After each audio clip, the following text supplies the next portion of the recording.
Welcome to everyone to this Friday talks of the ANH. Today, we'll be having the ANH workshop number 23, Exploration in Natural Fractal Reservoirs in the Cesar Rancheria Basin in Colombia by Alberto Garcia Drummond Company. So, during July, we have had different workshops along the month. So remember that in July 1st, we had the workshop by Xavier Roca from Parex, The Person is Not the Key from the Past, exploring and modeling the Paleogene internally drained fluvial systems in the Middle Magdalena Valley Basin. As well, in July 8th, we had the giant gas potential in Cretaceous rocks along the eastern cordillera of Colombia. Last week, we had the pleasure to have Dr. Carlos Maserali with the talk about exploration trends and opportunities in Colombia. As well, we talk about Convocatoria en Ciencias, Financiación para Jóvenes Investigadores, with all of the different topics and modalities for the research groups that are interested in to apply for this event. And today, we have our special talk about exploration in natural fractal reservoirs in Cesar Rancheria Basin, Colombia, by Dr. Alberto Garcia. Next week, we'll have our Pacific workshop that will be from 8 a.m. up to 3:30 in the afternoon. So all the people that's interested is gladly invited by the ANH. So as well, we'll present different talks that we'll be having in August. In August 5th, we have our workshop number 25 from the year. The special guest will be Alejandro Mora from COL. Is the reconstruction of the evolution and field of the Pliocene to early Pleistocene to Tubará, Juan de Costa Syncline, northern San Jacinto Fault Belt in the northwestern of Colombia. This talk is mainly about gas. As well, we have in August 12th, the understanding and quantifying reservoirs heterogeneities using digital outcrop models by Mauricio Vaquero and Germán Bayona from ARES. And as well, we're having sedimentological aspects of the Lizama formation application into the oil industry by Medardo Chacon. In August 19, we'll have our workshop number 27 by the Geological Service, is the study of Cretaceous source rock interval into the Magdalena Valley.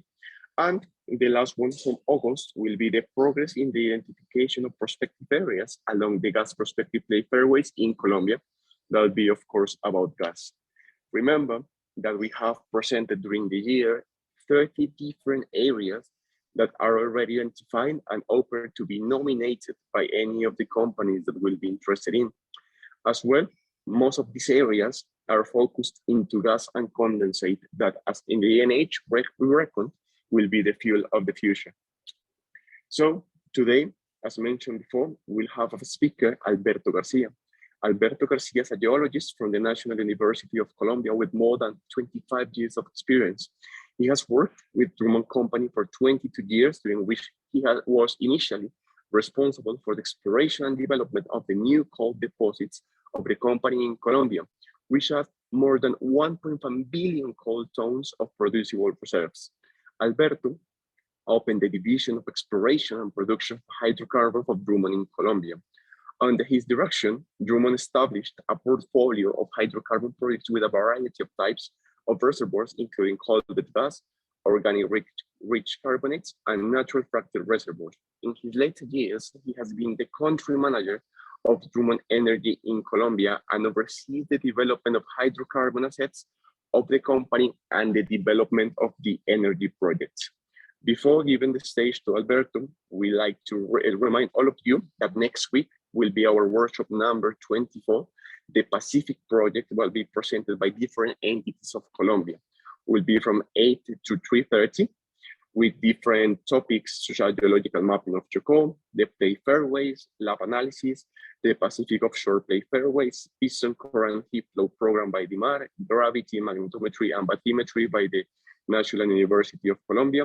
We'll have as well the PGS and PGI of one of the wells that we intended to drill by the ANH. And as well, we're having the seismic reprocessing that's being carried out by PGS.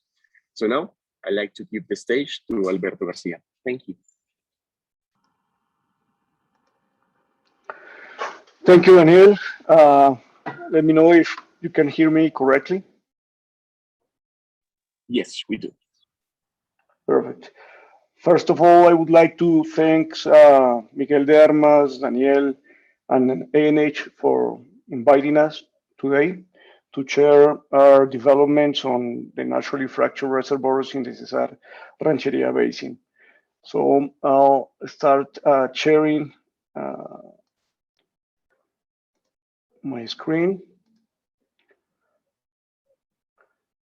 Daniel, please let me know if you can see Yeah, the we can presentation see it. correctly. It's correct. Very good.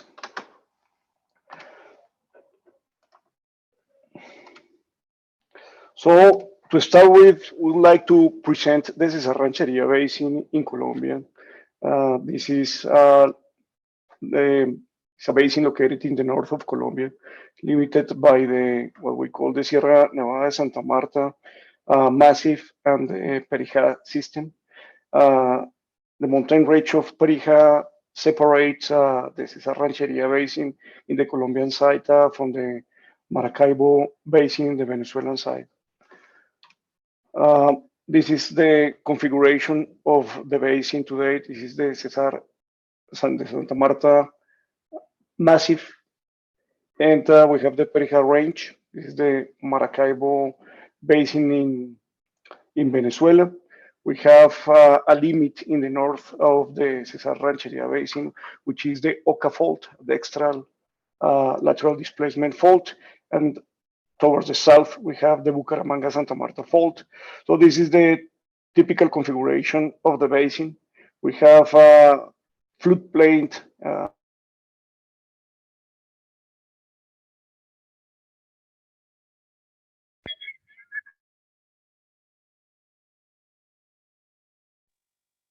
Albert, it seems that we lost you. Don't know if you maybe could share your screen again.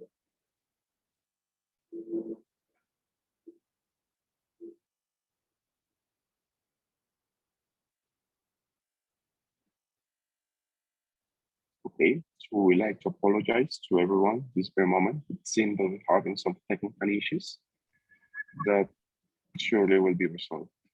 Okay, Alberto, we are again with you. Sorry, we lost you for a sec. So maybe if you could share your screen again. Okay.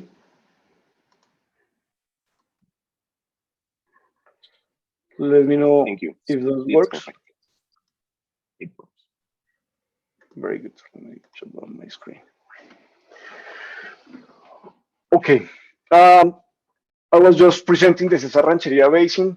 Typical length of the Cesar Rancheria Basin is 200 plus kilometers in direction north, east, southwest, and then transversally we have like 80 kilometers is uh,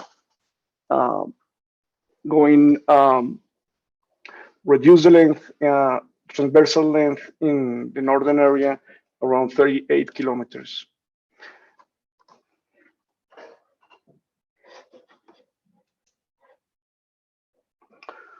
Okay.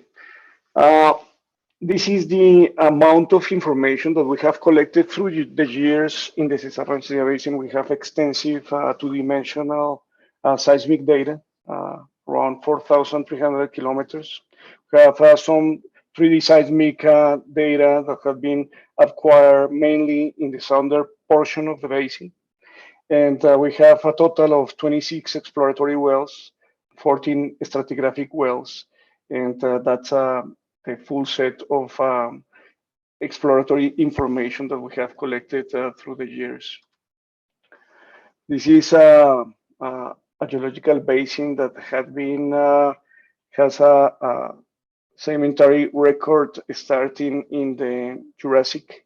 We have a set of organic limestones from the Cretaceous, which we'll be talking about. And then we have certain deposits from the tertiary, including the coal-bearing formations. Today, the configuration of the basin, this is a structural map of the top of the La Luna Formation. We have divided the basin in conceptual blocks. We call block one toward the east. And we separated this because it's is the gas province. We'll call the gas province, which is more complex. We'll go through the discussion in the next coming slides.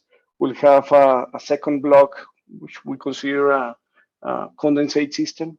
And then we have a block 3 that it's elongate, goes from north to south, and it's a liquids province. During the history of the basin, we have identified extensive tectonic that is still a record that we can track. Is some faults like Atillo fault and Cesar fault that condition that were defining the graben system that including was basically in a time in which this basin was connected with the Maracaibo Basin. And then those faults were reversed during the tectonic of the Andean tectonics. And then we have a set of deformation of the basin as the image we have in present times. The sedimentary basin in Cesar Rancheria area starts in the La Quinta formation in the Jurassic. Then we have a set of sandstones in the Rio Negro unit. And then we have a group of organic of limestones and some organic limestones in the Cretaceous system, in which we have La Luna formation. And we have the Cogollo group, including the Maracas member and Animas member, which are a primary target as organic rich limestones. Then we have a regional seal, which is the Molino formation. It's almost a kilometer thick, monotonous claystone. And then on top of Molinos, we have the Barco and Los Cuervos formations. Barco is a system of a coastal plain deposit, including some sandstones. And Los Cuervos formation includes the coals from the Colbert formation that we was explored extensively for as coal deposit. And also it's our target for Colbert Mestine reservoirs. On top of that, we have the Eocene and the Miocene deposits. This is a comparison between the record that we have in the Cesar Rancheria and Maracaibo Basin, the Middle Magdalena Basin, and the Northern Gulf Coast, just to relate that we have a coetaneous record of organic rich limestones in La Luna formation, for example, which is coetaneous is late Cretaceous as the Eagle Ford in the Northern Gulf Coast. And so it's you can do a lot of analog analysis, and we have been working with this between the three basins. Just to have a general refresh of the tectonic of the northern of Colombia. In the middle Cretaceous, we had a single basin that was connected with the Maracaibo Basin in Venezuela. And we had, and that was an extensive tectonic. Then we had the deposit at this time of the Cretaceous organic limestones. And then during the Eocene, we start reversing the tectonic, and then it was a start shortening the sequence.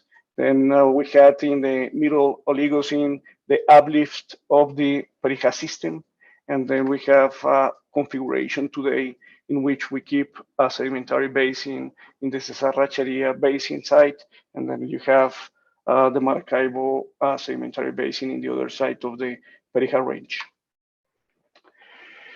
This is one of the main discussions that we have had on controlling factors of this type of deposits that we'll be talking today, which is the current strategy.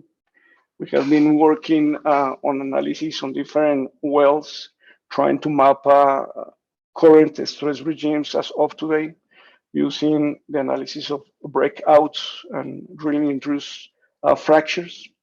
And this has been consistent result in the basin that the direction of the current stress regime as expected in this position of the basin is northwest southeast direction. So around 140 degrees north consistently. The minimum stress regime is this associated stress. It varies along the basin more over than the maximum stress regime. This analysis or detailed analysis of current stress regime condition a lot the development plans that you have if you are thinking in fracturing rocks or developing unconventionals, and also to understand the stress regime within the fracture systems. This is a general profile of the structural styles of what we have in the Cesar Rancheria Basin. I hope you can see the image. This is a composed seismic line. And just to start here in the southeast side, we have the Perijá mountain range. Then we have more deformation area towards the Perijá.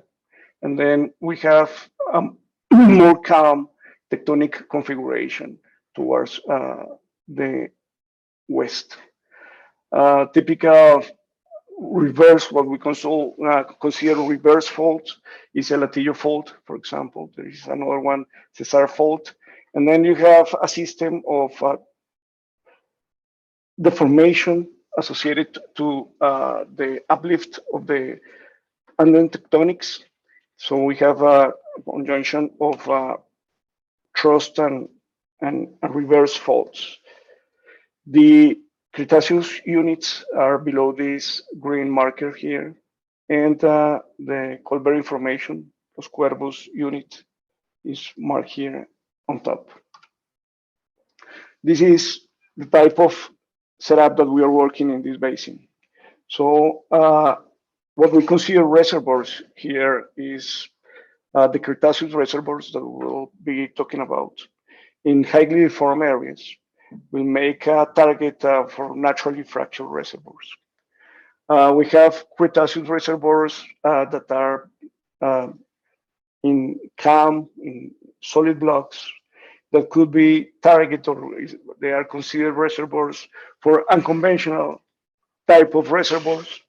And all of these Cretaceous reservoirs obviously depend on this regional seal, the Molino Formation, that isolate those units, and it's a regional seal system. So up to here we have the naturally fractured reservoirs out of the Cretaceous reservoirs, and we have the Cretaceous reservoirs itself, where the natural fractures are not dominant, and then we consider those as an unconventional reservoir. And then we have Los Cuervos Colbert formation, which for us have been deposits for very prolific coal mining in this area of the basin. Also, in the deeper areas, we have been developed this as a coal bed methane reservoir. So this is the type of potential that we have mapped through the Cesar Rancheria Basin. So going deeper on the Cretaceous reservoirs, we have been extensively drilling and characterizing these units. And as I mentioned in the introduction, we have from top to bottom the Socuy member, and then we divided La Luna in different units. We have La Luna Calcareous and La Luna Clay. This is not consistent through the basin. The La Luna Clay member pinch out in some of the areas. And then we have the Maracas member. We consider this a good reservoir Socuy, La Luna, Calcareous, Maracas, they are organic rich reservoirs. Then we have Tocuy, which is a mix facies between thin limestone packages and fine sediments. And then we have the Animas reservoir, which is again an organic rich limestone. At the bottom we have the Lagunitas limestone, which is an organic lean limestone. So on going from block 1 to and block 3, cutting sections from the southeast towards the northwest, then we have this configuration in what we call block 1, where we have a thick La Luna clay separating Socuy and La Luna. Then we have the Maracas reservoir, and then we have Animas. And then that section start reducing its thickness, but maintaining the correlation. Here in this track, you can see the TOC content from 0 to 10%. So you can see the consistency of the organic matter percentage of what we consider those organic rich reservoirs. Here for Socuy, mainly La Luna, then Maracas, and Animas. This is from block 3, close to the Sierra Nevada de Santa Marta. Then going to Canario 3, block 2. Then we have consistently high contents of TOC for Socuy La Luna, and then Maracas. Same for Animas. And in Canario 2, same distribution.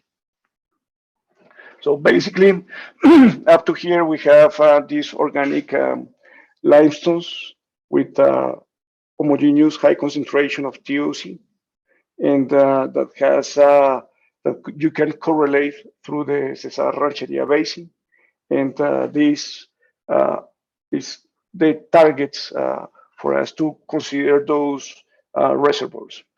How this looks in the various outcrops that we have been analyzing through the basin in the foothills of Perijá and Sierra Nevada Santa Marta.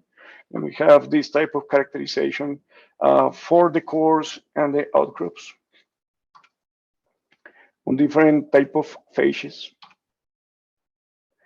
This is for La Luna.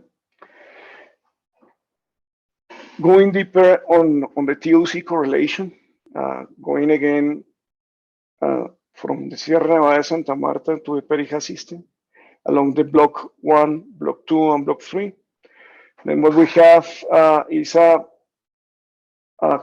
and we have marked here in blue Socuy, green La Luna, and in purple Animas. And what you see, it's an homogeneous high concentration of organic matter through those organic limestones. The average that we have for Socuy, typically it's over 3.4% for Socuy and La Luna. And Maracas, the average will be around 4%. And for Animas, the average will be over 3.1%. And going from block 1 to block 2, those average just keep the trend. 3.1 for La Luna and Socuy, 4.2 for Maracas, and 3.6 for Animas in block 2. And in block 3, same kind of behavior, over 3% for La Luna, 2.92 for Maracas, and 2.24 for Animas. So the TOC content for the Socuy, La Luna, Maracas, and Animas is there.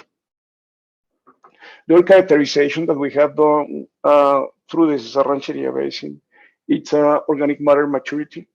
And here you have a record of Tmax.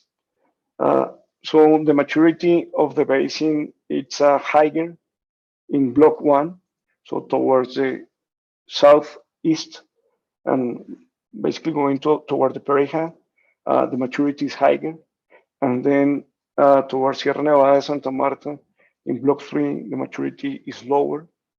And also you can see the difference between the maturity of the organic matter from the La Luna formation on top to Aguas at the bottom. So what we have here is a set of collected test data on maturity showing higher Tmax values towards the north of the block one at the east side. At these levels with over 460 degrees, going up to block three, in which we have values around 430. So average values in block one for La Luna, Socuy La Luna, 464. At Maracas, 471.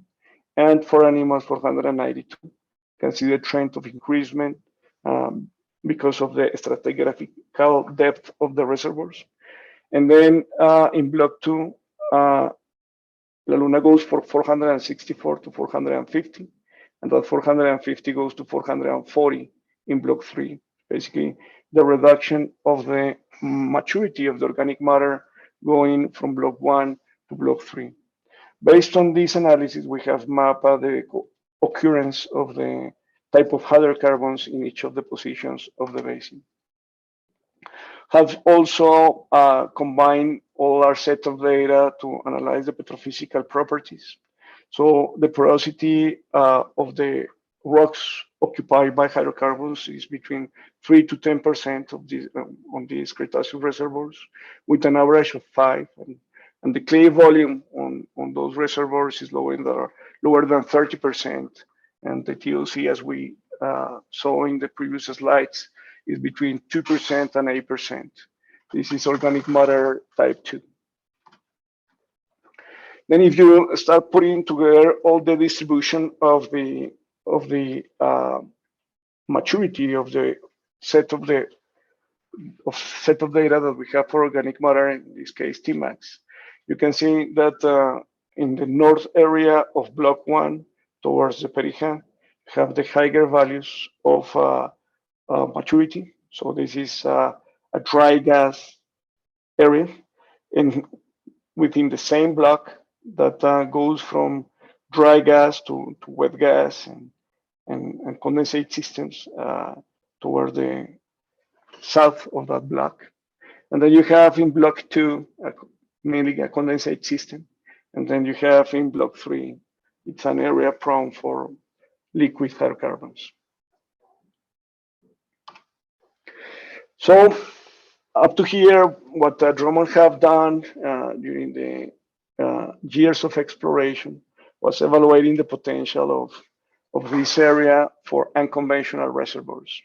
And as we all know, in Colombia, the decision of the Council of State and debates around the application of the fracking techniques in Colombia have held us for further developments. But we focus a lot of our attention now on this type of reservoirs that we call hybrid naturally fractured reservoirs. And these are the type of reservoirs that has a matrix system. In this case, these organic rich limestones that has very low permeability and oily that enables the flow at commercial rate of those hydrocarbons. On those specific areas where we have extremely tight rocks, I mean, we have to apply what we call quote unquote fracking techniques to develop and produce, develop the potential and produce these reservoirs. But as much as you increase permeability because of the natural fractures, then you can go from a very tight system to low and moderate and high areas of flow. The permeability will increase, And then you will have configurations like the ones we show in this course, in which basically the production or the flow of hydrocarbons is controlled not for the porosity of the rock itself, but mainly because of the secondary permeability associated to the natural fractures. So the storage capacity is controlled by the hosting rock or the matrix system, and the natural fractures that obviously is a complex system to map through a basin. Increase the flow capacity of the system up to the point in which, in certain areas, you can produce commercial quantities of such hydrocarbons. So the matrix system is controlled by the reservoirs, in the case of the Cesar Rancheria Basin, that we have mapped as organic rich limestones in the Cretaceous units. Good analogs of this is just in the other side of the Pereja system, the Cretaceous units that were deposited at the same time that the ones we have in the Cesar Rancheria Basin.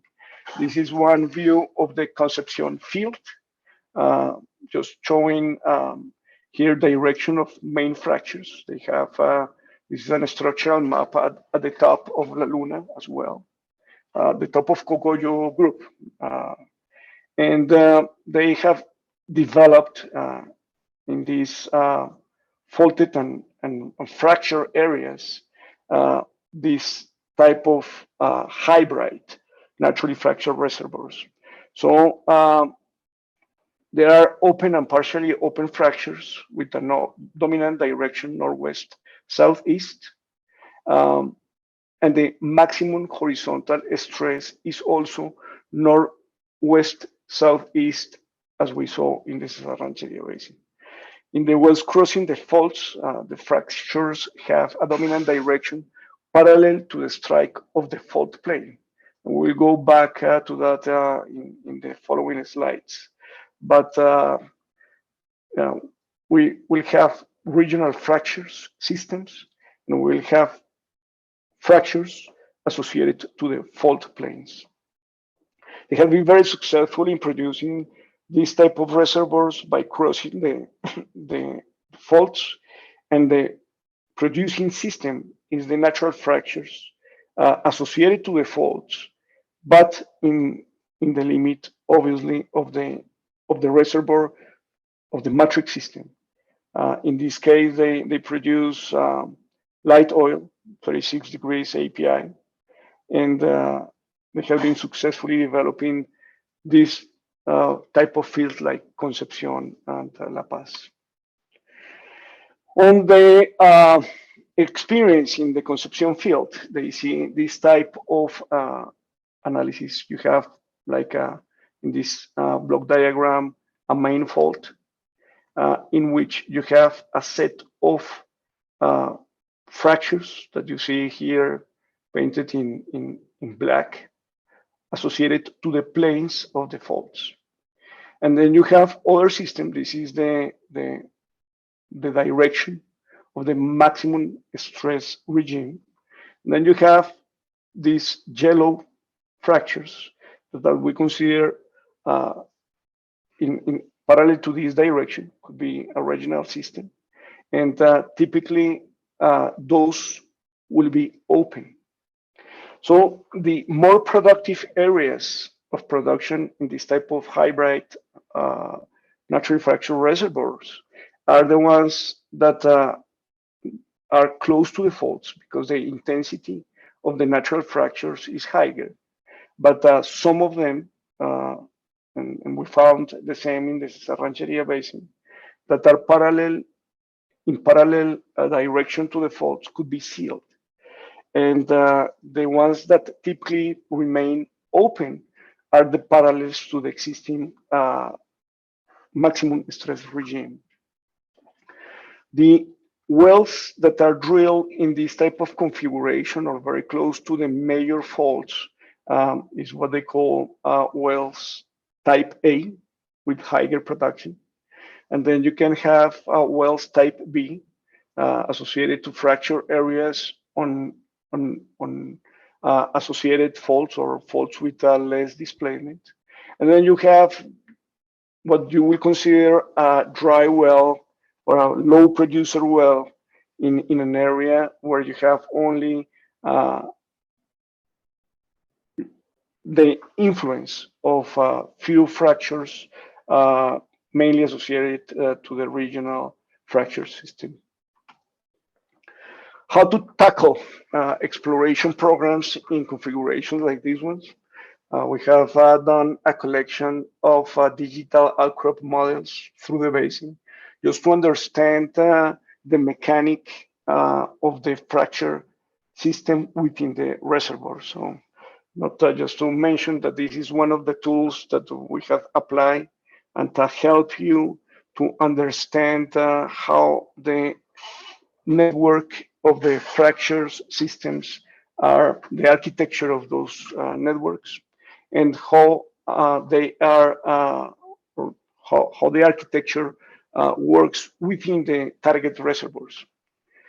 The other way to tackle this is in the Cesar Rancheria Basin, we just have few outcrops in the foothills of both mountain ranges, but we have comprehensive seismic models developed with extensive 2D seismic and some 3D seismic works. So the other approach we have developed is just through seismic modeling and reconstruction and simulation of digital fracture models. And this is another approach. This is not a direct approach, but it's an indirect approach that help you to map those fractures based on the seismic models you have that are calibrated with the information of the outcrops you collect, the fracture data coming from the outcrops, plus the information coming from the cores or the images of the wells. So you have basically a seismic structural model, and you have a collection of fracture data that you can statistically treat, and you have to know the stress regimes, and then you can do different simulation models to develop that. And then you can play with this information and do three-dimensional models to try to map which are the corridors in which the distribution of those fractures are located within the basin that you are studying. So going back to the general concepts of what fractures systems you will be trying to map.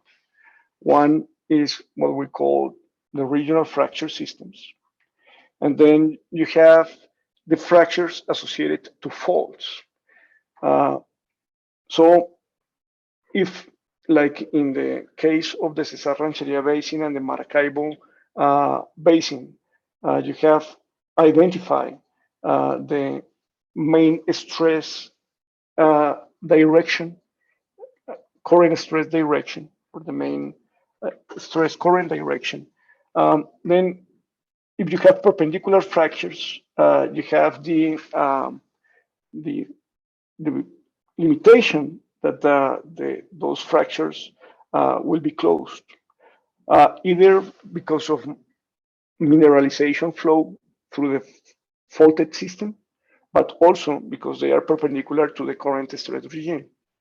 The disadvantage with the regional fractures is that the density of those regional fractures is not as intense as the fractures found parallel to the fault systems. So the areas that you will be targeting is the areas close to the faults, but you have to understand which of those systems are the ones that have open fractures that could help on producing the hydrocarbons of the hosted rocks.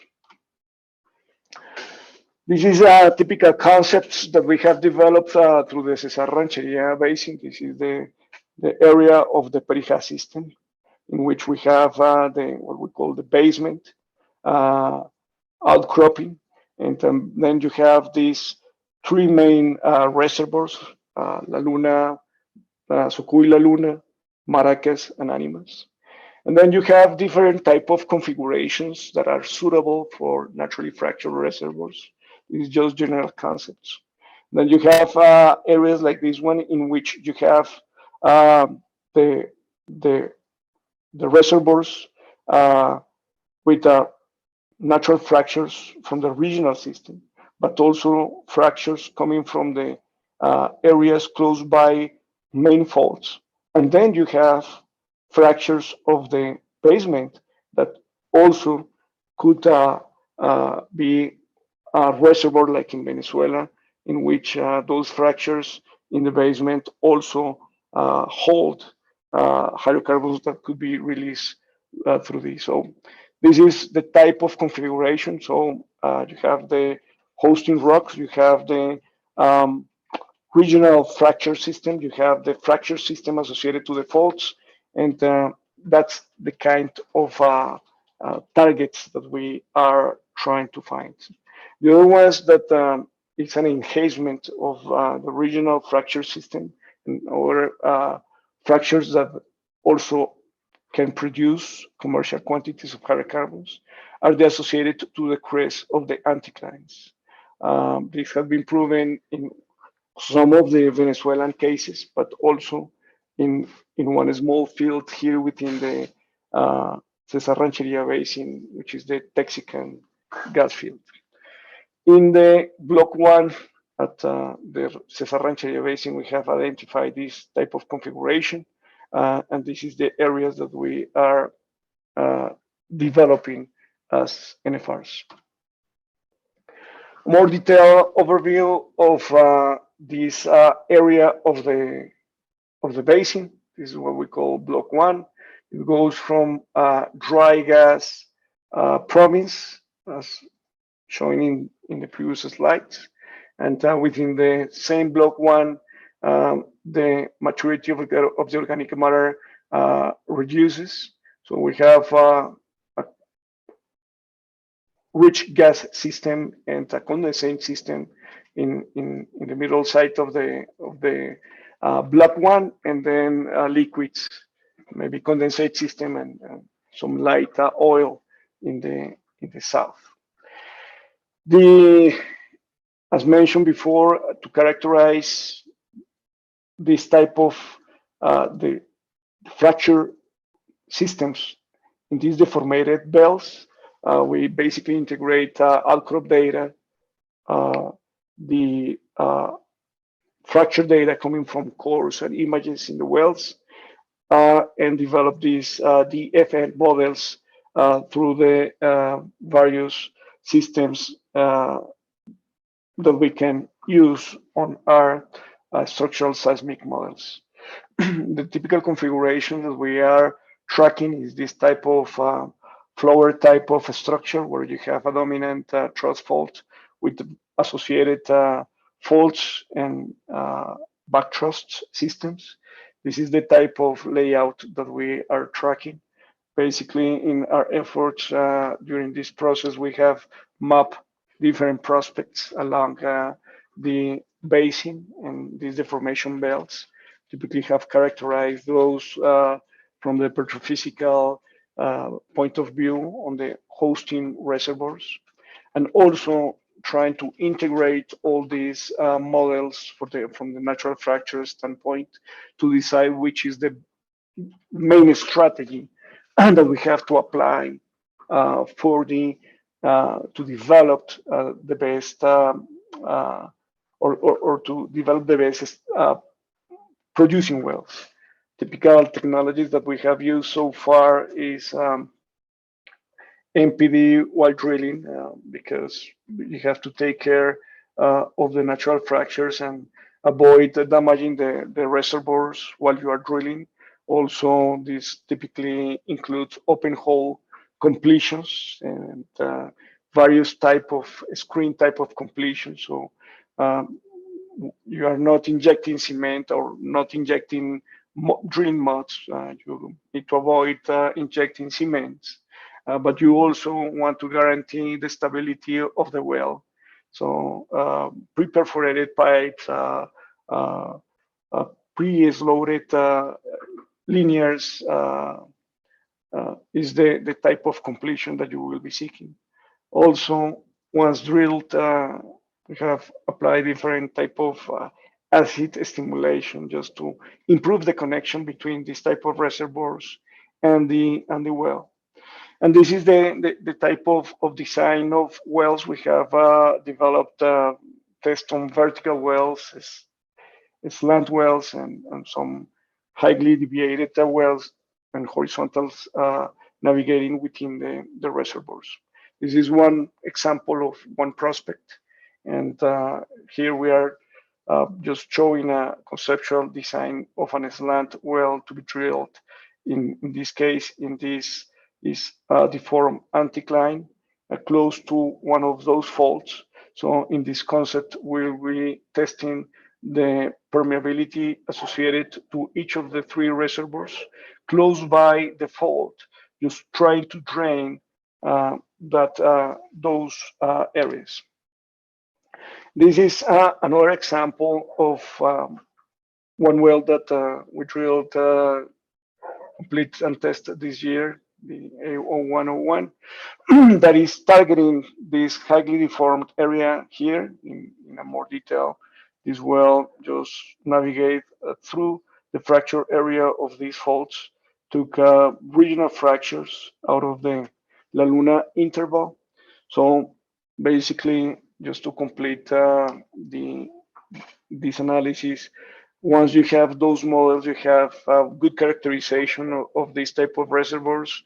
Then with different tools while drilling and detail images, you can track those natural fractures through the record of the drilled areas and combine different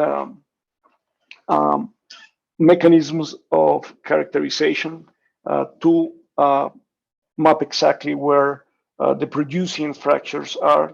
So we have including interpretation of those images, plus in this case, analysis of helium or C1 through 5 chromatography while drilling. Just to close the presentation today, so challenges for characterizing high-rate natural fracture reservoirs. Through our experience in the Cesar Rancheria Basin, we truly believe that Colombia has a good potential of these hybrid NFRs, in which we have a hosting rock, which is organically rich, either limestone or shale, something brittle that could be fractured easily. And in this case, we are chasing the areas in which Mother Nature have fractured those rocks, and we can produce those hydrocarbons that are hosted on those reservoirs. The challenges we have is to develop this type of reservoirs is to understand the behavior and the interaction of the different type of natural fractures, and try to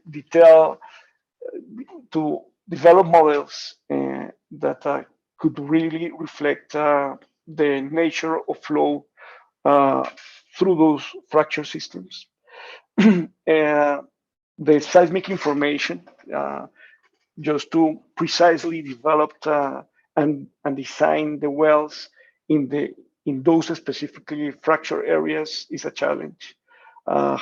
High resolution, high frequency 3D volumes are required in our experience. And a broad understanding of the rocks and integrating multiple set of data from outcrops, well logs, extensive lab testing on core samples. Everything is needed just to try to understand the nature of these reservoirs. So Daniel, that's what we have for today, and open to any question that you all may have. Thank you, Alberto, for a magnificent presentation of the whole Cesar Rancheria and the importance of the fractures into the reservoir characterization, more for this type of reservoirs. So it seems that we get a question from Jorge Torolava. He said, very interesting and documented conference. Thanks for sharing your experience, Dr. Garcia. Question, what is the minimum vertical and horizontal spacing of the fractures associated with faults that characterize the producing system to qualify them as natural fracture producing reservoirs? Very good. Thank you for the question. It's not easy answer. There is several models have been developed that correlates the vertical displacement of the fault and the area of influence for the intensity of the fractures along.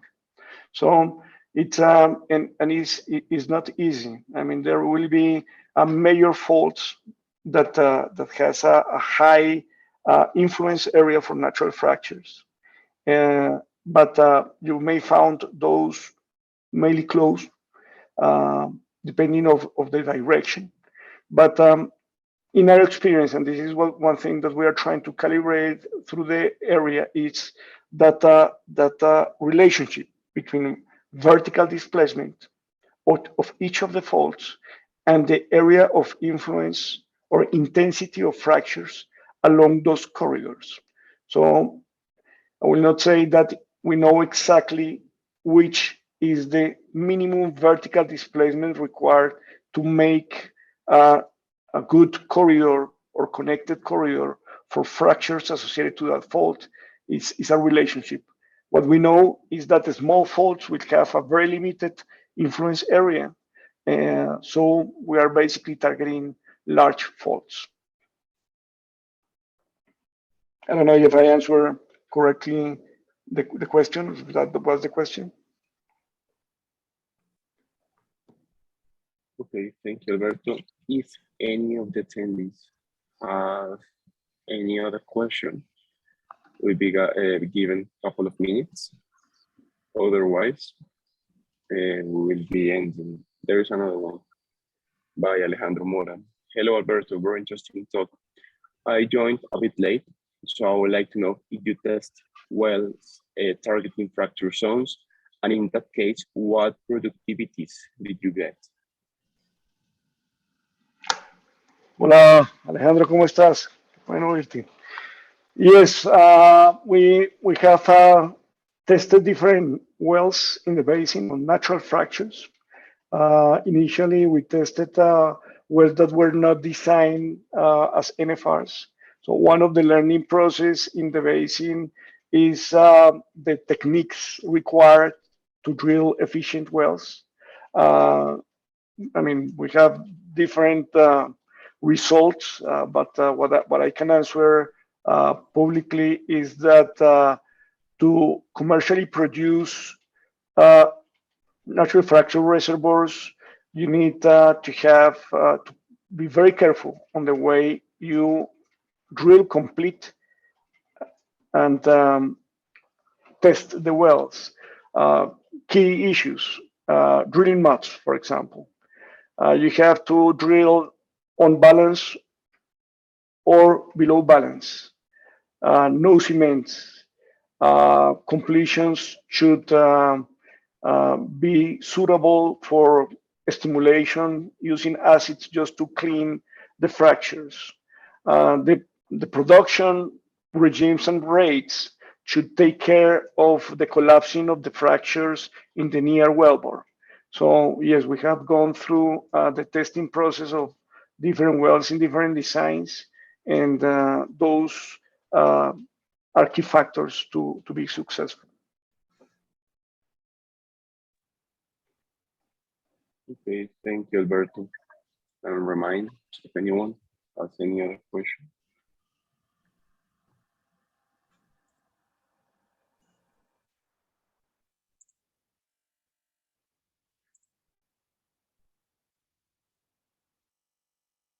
Meanwhile, if any attendee has any other question, I would like to remind to all of you that next week we have our workshop number 24 that will be carried out into the whole day from 8 a.m. up to 3 p.m. with different vistas of the Colombia Geological Service, Universidad Nacional de Colombia, Universidad de Caldas, Universidad Tecnológica del Chocó, DIMAR, PTS, y la NH. So it seems that we have another question here. No, there's no. So we'd like to thank, firstly, Alberto for this amazing presentation, the amazing progress and the studies that have been carried out in the Cesar Rancheria Basin. And as well, we have to thank all of the attendees that we have had today. So thank you, everyone, and see you next week. Thank you, Miguel and Daniel. Thank you for having us. Thank you for the effort to put together these type of programs. Thank you very much. You all have a good day. You as well.